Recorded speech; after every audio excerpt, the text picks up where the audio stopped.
up, guys? Hey, welcome back to the channel. Hey, we're still in the garage. We haven't gotten to take the Celica out because I already have an issue with my Raceland coilovers. Kind of my fault, but kind of not. It didn't really say anything on this or anywhere. I couldn't find it out. I went to Celica Hobby, which is like what New Celica, which is a website for Celicas, used to be. I saw a picture of the same situation that I'm having, and I wanted to make a video showing you guys if you run into this issue after buying the coilovers for the Celica, this is how you fix it. So we're gonna go ahead and jump in the back of the car. I'm gonna show you what's going on. So what's going on in the back of the car is you can see this thing is really low, pretty darn low. I think it's on the lowest setting that it is. I don't think it'll go any lower. Look at that. It's actually kind of tucked. It's tucked underneath here. That's the lowest it'll go. So with that being said, since it's the lowest that it's going to go, it has some issues. I went two teeth up. So on the little thing, I went 2 or 3 teeth up on the back. I'm going to have to raise the back end some.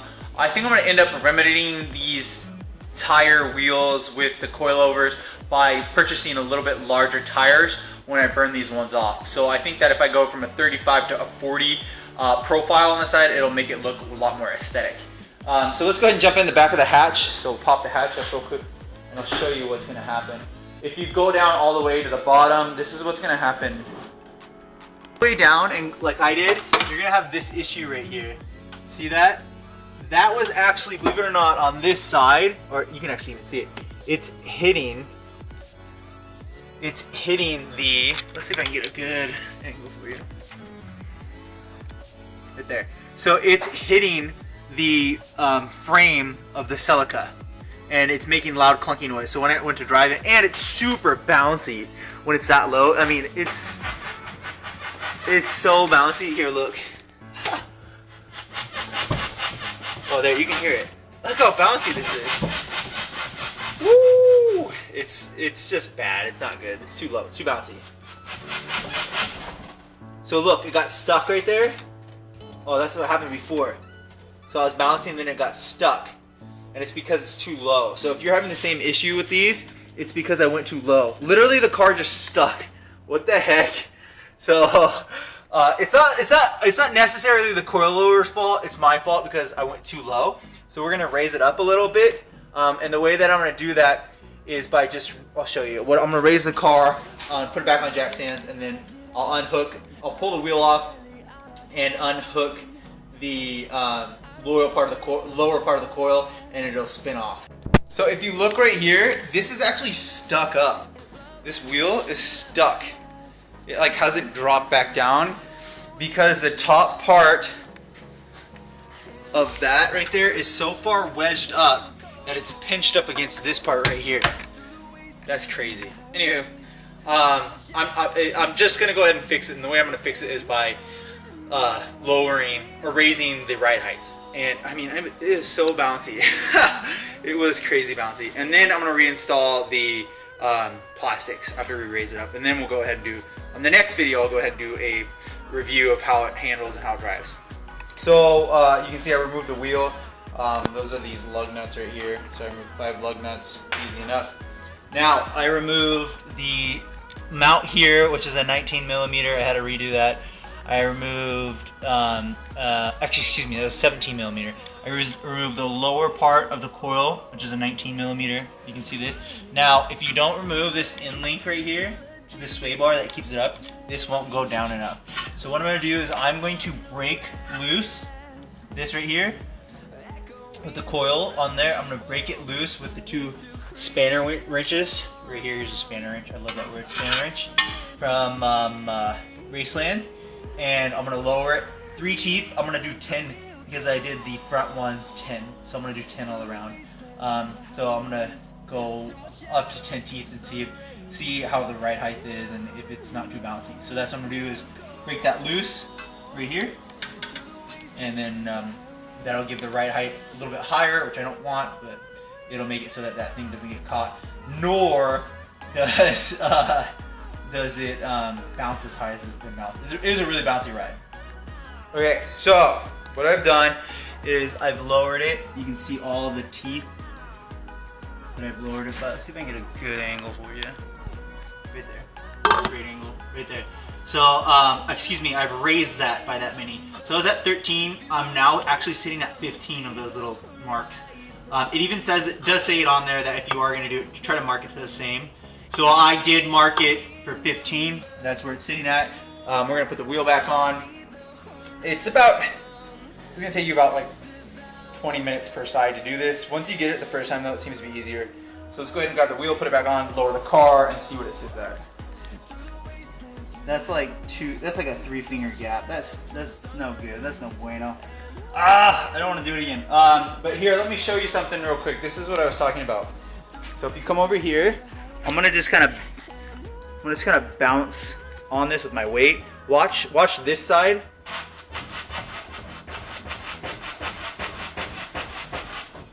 And then watch this side. This side's so much more not as bouncy.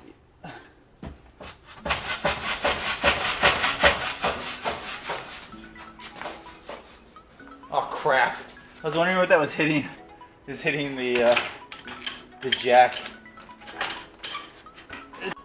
Okay, guys, it's like a week later. I was reassembling the car. I put the collar back together. Went and took it for a drive again, and it just wasn't working. Car was super bouncy. I took it into the city. I couldn't even enjoy it. It felt like the whole back end was gonna bounce off. So I reached out to Raceland, the company, and said, hey, this is just not working right. Did I do something wrong? And they asked me to send them pictures of how I installed it. And so I sent it to him, and he explained to me and even sent me a description of what I was missing. So I had to go dumpster diving and went back in my dumpster because I threw away the rear OEM spring set. I was missing an entire set of bushings. I raised the car because I thought that's what I read online, that you just can't have a car that low. That's not true. I could have the car at lower, which I'm gonna do today, but I was missing an entire bushing. Here, let me show you. I went dumpster diving, and these are completely missing. So these are from the OEM. These go below on the lower half of where that is, and it adds cushion. So I'm gonna go ahead and open up the hatch real quick, and I'll show you what I was talking about. But my gosh, I really.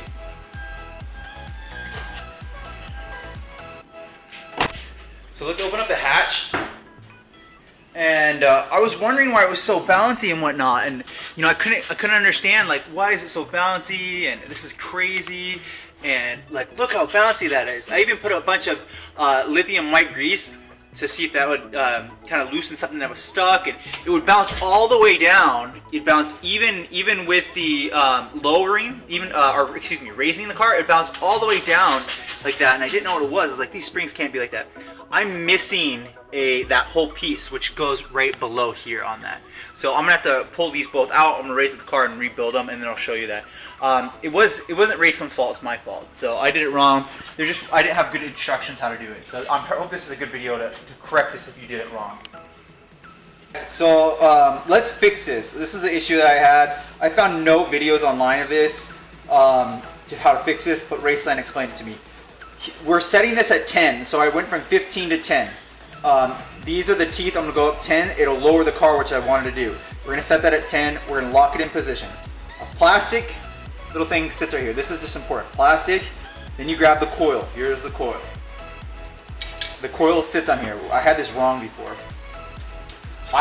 There's this stopper bushing that you guys can see right here. This is that stopper bushing.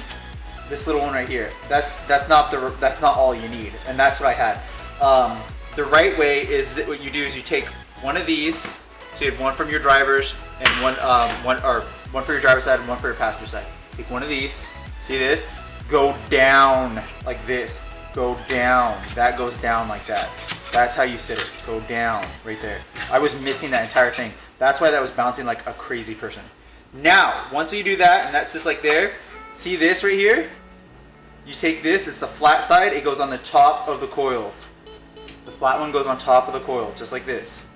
And then it'll sit flush. Once that's on, we're good, we're set like that. From here, you take this top cap, this is OEM one, and it sits on top, just like this. Like that. And I was totally missing that spot, that whole thing. Now, once that's on there, you take this little set thing nut right here, and you put it in here, and it goes like that, and then you're gonna put this top nut on here. Now, there's not very much thread. I have a little bit left. I'm missing one thing. Wait. I'm missing one thing. And I'm gonna have to push down on this coil or lower it a little bit so I can see how that's all tight like that. I'm missing this last cap right here. This is the last cap right here. This is how you completely do it, and I had it wrong, so I apologize. Like that. I'm actually gonna loosen the coil a little bit, a lower setting, so that I can push this on here, and then I'm gonna tighten it when the coil's off, because I need to buzz that last nut down. So let me go ahead and loosen that real quick. I'm gonna loosen these.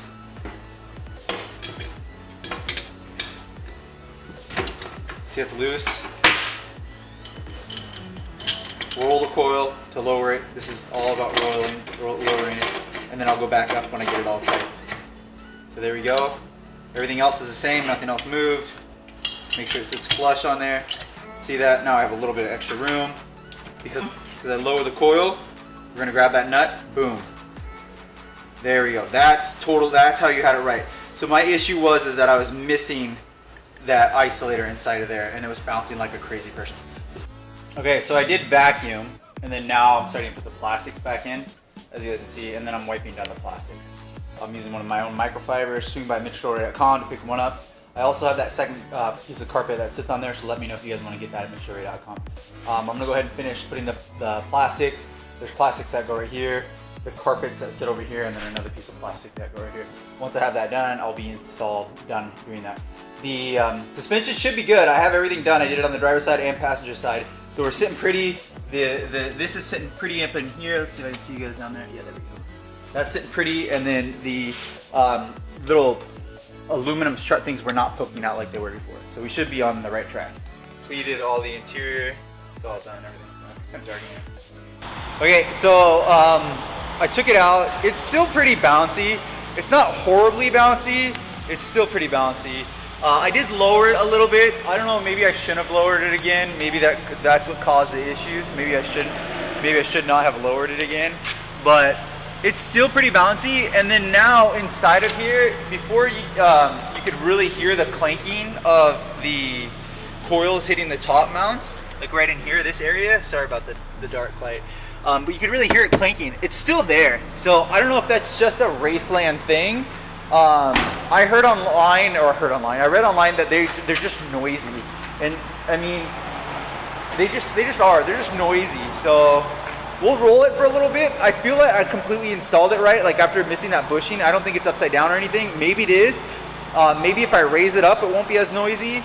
Maybe if I go up like I don't know, like that much more, it won't be as noisy, which I might do in the future. But I'm just gonna drive it around for a little bit, see how it works. Maybe it'll settle a little bit, but. As for now, that's just like the final product. That's what it's going to be. I highly recommend making sure that you watch this video or a how-to video of doing these coilovers before you buy them, to make sure that you're able to do it and not just buy them. These are not just open the box, remove the old one, puts the new ones in. These are open the box, take apart the old ones, use old parts from the old ones, and install it. I really think that the fronts are really nice. Just the rears I had a lot of trouble with. And I still do need an alignment. Maybe if I get an alignment, they'll explain to me if I did something wrong. Anyways, I hope that was helpful. Hope you guys got some coilovers, whether they're Raceland or another brand. They really transform the Celica. They make them look nice. A big difference. I'll see you on the guys' next video. We got a cold air intake install coming, so I'll see you guys then. Make sure to check it out.